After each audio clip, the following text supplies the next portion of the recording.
Hello friends, tax filing school के इस video में आपका स्वागत है। दोस्तों, इनकम टैक्स डिपार्टमेंट ने AIS annual information statement check करने के लिए एक ऐप लॉन्च किया हुआ है। बहुत ही इंपॉर्टेंट ऐप है, बहुत ही यूजफुल ऐप है और छोटा सा ऐप है, ज़्यादा बड़ा ऐप नहीं है, लेकिन बहुत ही काम का है। सारे इंफॉर्मेशन जो हमें AIS में दिखाई देते थे लॉगिन करने के बाद, देखिए AIS आपको चेक करना होता था तो आपको ब्राउज़र पर जाना होता था, वेबसाइट ओपन करना होता था, लॉगिन करना होता था, उसके बाद पेज रीडायरेक्ट होता था और कभी कभी तो पेज ओपन भी नहीं होता था। लेकिन अब आपको उतना समय नहीं देना पड़ेगा, आपके पास मोबाइल ऐप होगा, कुछ ही सेकंड में आपको इन्फॉर्मेशन मिल जाएगा। इस वीडियो में ऐप को कैसे डाउनलोड करना है, किस तरीके से फर्स्ट टाइम आपको प्रोसेस करना है, OTP, MPIN, ये सबको कैसे आपको हैंडल करना है, सारा कुछ इस वीडियो में आपको देखने को मिल जाएगा। उसके अलावा किस तरीके से आपको इन्फॉर्मेशन एक्सेस करना है उसका भी डेमो हम इस वीडियो में देखेंगे। आप अगर एंड्रॉइड यूजर हो तो आपको प्ले स्टोर में जाना है, यहाँ सर्च में टाइप करना है AIS फॉर टैक्स पेयर्स। सबसे पहला वाला ऑप्शन ही आपको यहाँ पर मिल जाता है। क्लिक करेंगे तो यहाँ पर आप देख लीजिएगा, डेवलपर है वो इनकम टैक्स डिपार्टमेंट ही है। ठीक है, ऑफिशियल ऐप को ही डाउनलोड करना है, कोई दूसरे डुप्लीकेट ऐप को डाउनलोड नहीं करना है। ठीक है, अदरवाइज आपका डेटा जो है वो रिस्क पे आ सकता है। नीचे आएंगे, डेवलपर कॉन्टेक्ट में भी आप देख सकते हो, यहाँ पर जो ईमेल ID है वो इनकम टैक्स डिपार्टमेंट का ही है। ठीक है, तो इसे पता चल जाता है कि ये सही ऐप है। इसको इंस्टॉल कर लेंगे। इंस्टॉल करने के बाद आपको इस ऐप को ओपन कर लेना है और इन केस अगर आप आईफोन यूज़ करते हो तो आपको ऐप स्टोर में जाना है, वहाँ पर भी आपको यही सर्च करना है AIS फॉर टैक्स पेयर। ठीक है, इस तरीके से आपको ऐप दिखाई दे जाएगा। ठीक है, यहाँ पर भी आपको इन्फॉर्मेशन चेक कर लेना है डेवलपर का। ठीक है, तो ऑथेंटिकेट ऐप है ये। ऊपर जाएंगे, गेट का ऑप्शन है, इस पर क्लिक करेंगे। अब पॉपअप आता है, यहाँ पर इंस्टॉल का बटन है, इस पर क्लिक करेंगे। अब ऐप इंस्टॉल हो रहा है। इंस्टॉल होने के बाद इस ऐप को हमें ओपन कर लेना है। जैसे हम ऐप को ओपन करते हैं इस तरीके से स्क्रीन आ जाता है। इसके आगे का जो प्रोसेस है सेम है, एंड्रॉयड हो या आईफोन हो, आपको सेम तरीके से ही प्रोसेस करना है। ठीक है, इस पेज पर नीचे नेक्स्ट का बटन है, इस पर आपको क्लिक करना है और फिर से क्लिक करना है। अब यहाँ पर गेट स्टार्टेड का बटन आपको दिखाई दे रहा है, इस पर क्लिक कर देना है। अब डिटेल इंटर करने का पेज आ गया है। सबसे पहले आपको अपना पैन नंबर यहाँ पर इंटर करना है, उसके बाद आपको अपना डेट ऑफ बर्थ यहाँ नीचे इंटर करना है। नीचे चेक बॉक्स है टर्म और कंडीशन एग्री करने का, इस पर क्लिक कर देना है और उसके बाद प्रोसीड का बटन है, इस पर आपको क्लिक कर देना है। हमने सारा डिटेल इंटर कर दिया और प्रोसीड पर अब हम क्लिक करेंगे। अब इस तरीके से स्क्रीन आ जाएगा।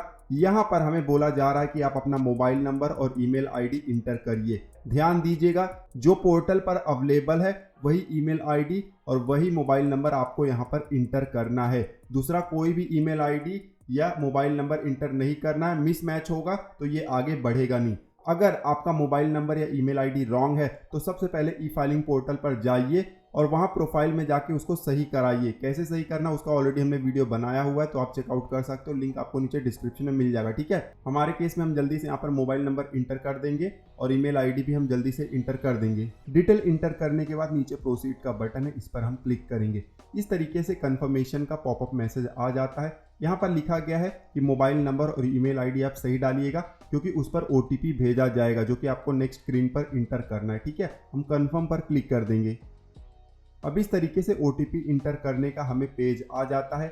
मोबाइल और ईमेल ID पर OTP आ गया होगा, जैसे कि हमारे केस में आया है। देखिए, नोटिफिकेशन बार में हमें मैसेज आया हुआ है, SMS भी आया हुआ है और ईमेल भी। ठीक है, तो जो OTP है उसको हम इंटर कर देंगे ऐप में और उसके बाद नीचे वेरीफाई का बटन है, उस पर हमें क्लिक कर देना है। ध्यान दीजिएगा, OTP अगर आपको नहीं आता है और आपका मोबाइल नंबर ईमेल ID सही है तो आप OTP को रीसेंड भी कर सकते हैं। ठीक है, हमारे केस में आगे हमने इंटर कर दिया है, तो वेरीफाई पर हम क्लिक करेंगे। अब अगला स्क्रीन इस तरीके से आ जाता है। यहाँ पर हमें अपना MPIN रखना है, 4 डिजिट का MPIN आपको रखना है। ऐसा MPIN इंटर करिएगा जो कि आपको याद भी रहे, क्योंकि नेक्स्ट टाइम जब भी आप ऐप को ओपन करोगे आपको लॉगिन डिटेल नहीं इंटर करना है, सिर्फ MPIN आप इंटर करोगे, आपका लॉगिन ऑटोमेटिकली हो जाएगा। ठीक है, तो हम यहाँ पर MPIN 4 डिजिट का इंटर कर देते हैं। आप जो भी इंटर करिएगा आप उसको लिख लीजिएगा कहीं पर। ठीक है, उसके बाद नेक्स्ट पर क्लिक करेंगे। फिर से यहाँ पर सेम MPIN हमें फिर से इंटर करना है कंफर्मेशन के लिए। अब MPIN इंटर करने के बाद नीचे कंफर्म का बटन है, इस पर हम क्लिक कर देंगे। अब इस तरीके से कॉन्ग्रेचुलेशन का हमें यहाँ पर पॉपअप मैसेज दिखाई देता है। हमारा sign in process successfully complete हो गया है। अब लॉगिन पर क्लिक करेंगे। लॉगिन पर क्लिक करेंगे तो फिर से लॉगिन वाले पेज पर आ जाता है। अब हमें MPIN यहाँ पर पूछ रहा है, तो जो MPIN अभी हमने बनाया हुआ था वही हमें इंटर करना है। ध्यान दीजिएगा, जितनी बार आप ऐप से एग्जिट होंगे और फिर से जब आप ऐप ओपन करोगे तो आपको MPIN ही पूछा जाएगा। ठीक है, तो जल्दी से हम एम पिन इंटर कर देंगे और देखिए हमारा लॉगिन यहाँ पर हो गया है। हमारा नाम दिखाई दे रहा है, हमारा पैन नंबर भी दिखाई दे रहा है। ठीक है, इसी पेज पर नीचे देखिए एक्टिविटी हिस्ट्री है, ऊपर खींचेंगे तो जो भी एक्टिविटी आपने किया हुआ है इस ऐप पर या AIS से रिलेटेड आपको यहाँ पर दिखाई देगा। जैसे कि देखिए अभी हमने रजिस्ट्रेशन किया हुआ है, इसके पहले हमने डाउनलोड किया हुआ था, एंड्रॉयड पे भी रजिस्ट्रेशन किया हुआ था, सब कुछ यहाँ दिखाई दे रहा है। ये कब यूज़फुल होगा, मान लीजिए आप अपना ITR दूसरे से भरवाते हैं, आपका डिटेल जो है दूसरा कोई भी एक्सेस करता है तो आपको पता चलते रहेगा। अदरवाइज ऐसा एक्टिविटी होता है जो कि आपने नहीं किया हुआ है तो भी आपको यहाँ से पता चल जाएगा।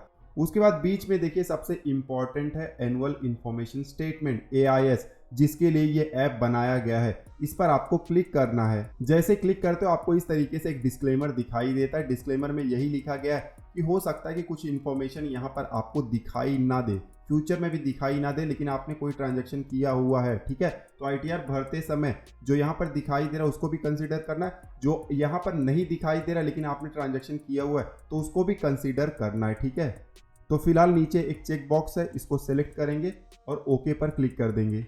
क्लिक करेंगे तो इस तरीके से देखिए स्क्रीन आ जाएगा। सबसे ऊपर देखिए फाइनेंशियल ईयर दिया गया है 2022-23 है, 2020-21 भी आप एक्सेस कर सकते हो, 21-22 भी एक्सेस कर सकते हो। ठीक है, हम 2022-23 ही सिलेक्ट करते हैं। नीचे देखिए AIS है, यहाँ पर कैटेगरी वाइज आपका सारा इन्फॉर्मेशन आपको दिखाई दे जाएगा, जैसे कि TDS TCS है, उसके अलावा स्पेशल फाइनेंशियल ट्रांजैक्शन है वो भी दिखाई दे जाएगा, कोई टैक्स पे करते हो वो भी दिखाई दे जाएगा, डिमांड या रिफंड है वो भी आपको यहाँ पर दिखाई दे जाएगा, अदर इन्फॉर्मेशन यहाँ पर दिखाई दे जाएगा। उसके बगल में ही आपको टैक्स पेयर इन्फॉर्मेशन स्टेटमेंट भी दिखाई दे जाता है, जिसको TIS भी कहा जाता है। यहाँ पर कैटेगरी वाइज नहीं दिया गया होता, लेकिन सारे ट्रांजैक्शन आपको यहाँ पर भी दिखाई दे जाते हैं जो कि टैक्स पेयर से रिलेटेड होते हैं। ठीक है, AIS में कैटेगरी वाइज दिया गया होता है, जैसे कि हम देख सकते हैं। इन कैटेगरीज पर जब आप क्लिक करोगे तो आपको उससे रिलेटेड बहुत सारे इन्फॉर्मेशन दिखाई देंगे। एग्जाम्पल के लिए हम SFT इन्फॉर्मेशन पर क्लिक करते हैं क्योंकि कुछ इन्फॉर्मेशन यहाँ पर अवेलेबल है।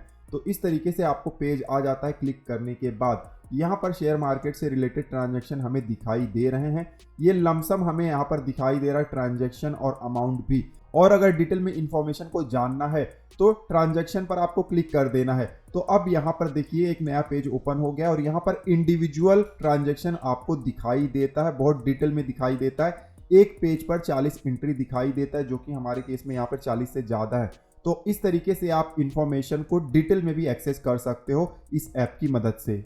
उसके बाद फिर से हम पीछे आ जाते हैं AIS वाले पेज पर। इस पेज पर एक और इम्पॉर्टेंट फंक्शन हमें दिखाई देता है। सबसे ऊपर देखिए यहाँ पर डाउनलोड का ऑप्शन है। हम AIS और TIS को PDF में डाउनलोड भी कर सकते हैं। ऊपर डाउनलोड का ऑप्शन दिया गया है। डाउनलोड करने से पहले आपको फाइनेंशियल ईयर सेलेक्ट कर लेना है। सही फाइनेंशियल ईयर आपको सेलेक्ट करना है, जैसे 2022-23 का करना है तो सेलेक्ट करने के बाद ऊपर डाउनलोड का बटन है, इस पर क्लिक करेंगे। अब हमें इस तरीके से ऑप्शन दिखाई देगा। यहाँ पर TIS डाउनलोड करने का भी ऑप्शन है, AIS डाउनलोड करने का भी ऑप्शन है, और अगर फीडबैक आपने दिया हुआ है तो उसके साथ भी आप डाउनलोड कर सकते हो AIS को। ठीक है, हमारे केस में अभी मान लेते हैं कि AIS हमें डाउनलोड करना है, तो डाउनलोड AIS पर हम क्लिक करेंगे। AIS डाउनलोड हो जाएगा तो इस तरीके से आपको पॉपअप मैसेज आ जाएगा, PDF डाउनलोडेड सक्सेसफुली। ध्यान दीजिएगा, जो PDF आप डाउनलोड करते हो AIS वाला, वो पासवर्ड प्रोटेक्टेड होता है। तो आपका जो पैन नंबर है और डेट ऑफ बर्थ, उसका कॉम्बिनेशन से आप अपना PDF फाइल खोल सकते हो। ठीक है, जब पासवर्ड पूछेगा तो यहाँ पर आप देख सकते हो एग्जाम्पल बताया गया, एग्जाम्पल को आप ध्यान से देख लीजिएगा। ठीक है, अब ओके पर क्लिक कर देंगे तो इस तरीके से PDF फाइल ओपन हुआ है, लेकिन पासवर्ड पूछ रहा है। तो जल्दी से पैन नंबर लोअर केस में इंटर करूंगा और उसके बाद डेट ऑफ बर्थ इंटर करूंगा। कोई भी साइन यूज नहीं करना है। और पासवर्ड इंटर करने के बाद जैसे हमने डन किया तो आप देख सकते हो इस तरीके से PDF फाइल ओपन हो गया है। इस PDF फाइल में आपको हर एक ट्रांजैक्शन दिखाई देगा जो कि इनकम टैक्स डिपार्टमेंट को रिपोर्ट किया गया है, छोटा हो या बड़ा या किसी भी टाइप का हो, हर ट्रांजैक्शन आपको इस PDF फाइल में मिल जाएगा। एक चीज का ध्यान देना, वीडियो जब बना रहा हूं तो मार्च चल रहा है, अभी तक फाइनेंशियल ईयर खत्म नहीं हुआ है 2022-23 का। तो 2022-23 का जो डिटेल है अपडेट होने में काफी समय जाएगा। मई के स्टार्टिंग या उसके बाद आगे चलकर डिटेल्स अपडेट होते हैं, तो आप समय समय पर डिटेल को चेक करते रहिएगा। अब तो बहुत ही आसान हो जाता है इस ऐप के जरिए डिटेल को चेक करना। तो पूरा प्रोसेस हमने इस वीडियो में देख लिया। आप इस ऐप को जरूर डाउनलोड कर लीजिएगा, बहुत ही काम का ऐप है। हो सकता है स्टार्टिंग में थोड़ा सा आपको बग्स दिखाई दे, लेकिन एक दो अपडेट के बाद ये ठीक हो जाएगा। कुछ बग्स मैंने खुद भी देखा आईफोन में, तो वहां पर कभी कभी स्क्रीन जो है हाफ हो जा रहा था। तो इस तरीके के बग्स आ सकते हैं, लेकिन जब मैंने एग्जिट किया फिर से लॉगिन किया तो वो ठीक हो गया। तो हो सकता है आपको भी आ जाए, लेकिन 1-2 अपडेट के बाद हो सकता है ऐप अच्छे से काम करने लगे। ठीक है, तो जरूर आप डाउनलोड कर लीजिएगा इस ऐप को। इस वीडियो में बस इतना, मिलते हैं आपसे अगले वीडियो में, तब तक आप हंसते रहें, मुस्कुराते रहें। धन्यवाद।